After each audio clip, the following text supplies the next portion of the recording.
Today we're talking about spin rate. We've gotten a lot of inquiries recently regarding increasing spin rate or why is my spin rate low, and from a mechanical aspect we can certainly chat about that. We know that if you throw the ball faster your spin rate will increase, but we also know that if you change a few key biomechanical variables you can increase your spin rate, and some of those things can also help to protect your shoulder and your elbow at the same time.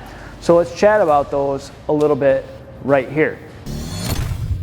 With the discussions on spin rate being so popular right now, I don't think it's a fad. I think it's something important that is kind of a new discovery to the masses, and so it's become really popular. But from a spin rate perspective, it's not necessarily always about having a higher spin rate. Having a slower or a lower spin rate can be really effective too. You want to be different than the average. That makes you more effective, whether it's a high spin rate or a low spin rate.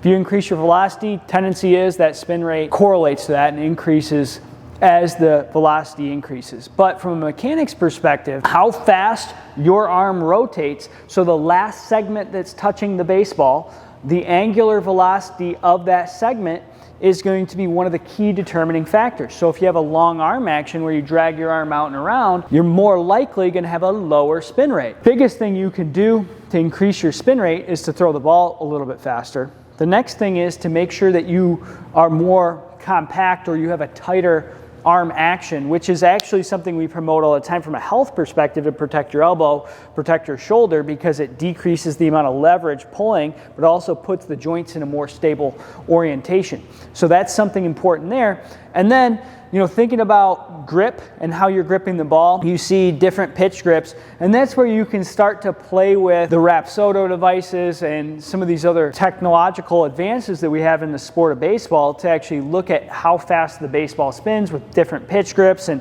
how much pressure you put on your fingers, and a lot of that's going to be subjective to you and variable, but the most important components are, number one, increasing your throwing velocity, and number two, making sure your arm action is such that your spin rate can actually be faster, and then you can actually work on making sure the ball's coming out of your hand in the right way on some of your off-speed pitches. So what we want to do now is just show you a couple drills that you can actually start working on your spin rate. So we talked about making sure your arm action is compact.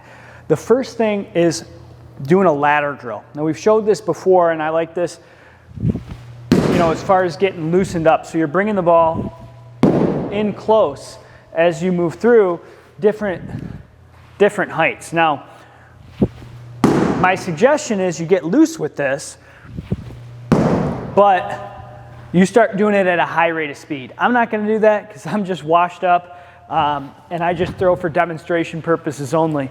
But I just suggest that you guys work on varying heights, pulling the ball in towards your center of rotation with the leg up or with the feet wide.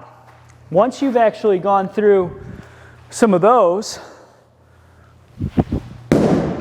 then we work into a high velocity throw where you're going to actually work on a crow hop towards the target, but you're starting in a compact position. So this is drill number 2. We'll start in. Now you can do a giddy up throw with just a step behind. You can do a run and gun from here. You can do a normal crow hop, but you're going to start with the ball in, facing away from you. The idea is your elbow is shoulder height. We're putting ourselves in pretty good positions, but we're working on making the ball go fast from a position closer to our body. So you're going to start here, and you're going to move through that, build that up to 100% intensity. The idea is make the ball go fast from a more compact position.